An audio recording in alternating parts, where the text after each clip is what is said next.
Tiniyak ng pamahalaan ang proteksyon ng mga magsasaka ng niyog laban sa paglaganap ng mga pesteng umaatake at sumisira sa mga niyugan sa bansa.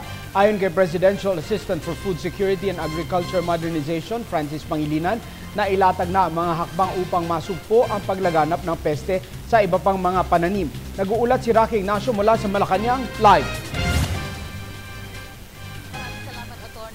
Inaagapan nga ng pamahalaan ang pagkalat pa ng peste sa mga niyog.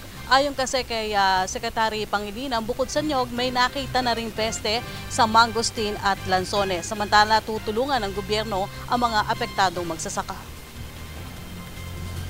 Pinaigting na ng pamahalaan ang pagkilos para mapigilan ang coconut scale infestation sa Region 4B Mimaropa, Bicol Region at Zamboanga Peninsula. Nauna na ipinalabas ang Executive Order 169 para sa paglalatag ng emergency measures sa industriya ng niyog sa Region 4A at Basilan. Ayon kay Presidential Assistant for Food Security and Agricultural Modernization, Francis Pangilinan, bukod sa niyog, inaagapan na rin ang paglaganap ng peste sa mangosteen at lansones. The threatened areas include Region 4B, Mimaropa, as well as Region 5 and the Zamboanga Peninsula.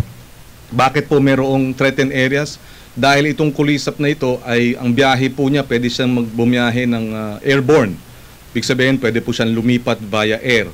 Pwede rin po siyang lumipat because nga yung mga produktong niyog, pag ito po ay merong infestation, pwede rin lumipat by way of transporting of these products. So we will have to check precisely quarantining measures.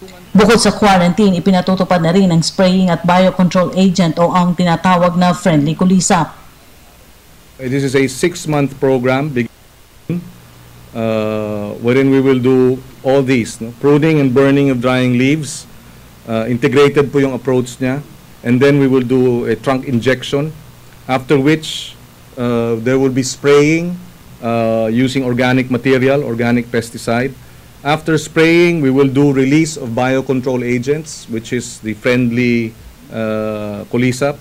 And then we do fertilization and strengthening, providing more sustenance and nutrients to the tree so that it will be recover faster. 400 milyong piso ang inilaan ng pamahalaan sa programa. Nakapaloob rin dito ang tulong para sa mga apektadong magsasaka sa ilalim ng Cash for Work program.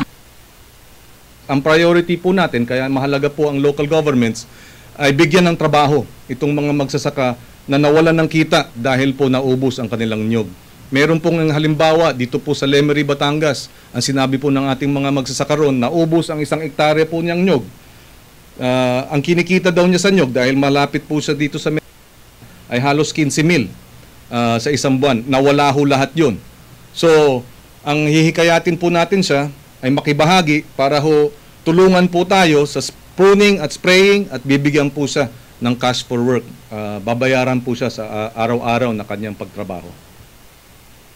Tinatayang aabot sa mahigit 30 bilyong piso ang mawawala sa kita sa industriya kapag hindi na ipatupad ang emergency measures. Bagamat hindi pa tiyak na nagmula ang peste sa Indonesia, nakikipagtulungan na rin ang pamahalaan ng Pilipinas sa naturang bansa.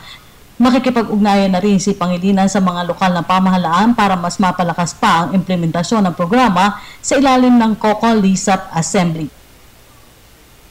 At siya po ating pag-uulat mula dito sa Malacanang sa tulong ng RTVM. Ako po si Rocky Ignacio para sa Telebisyon ng Bayan.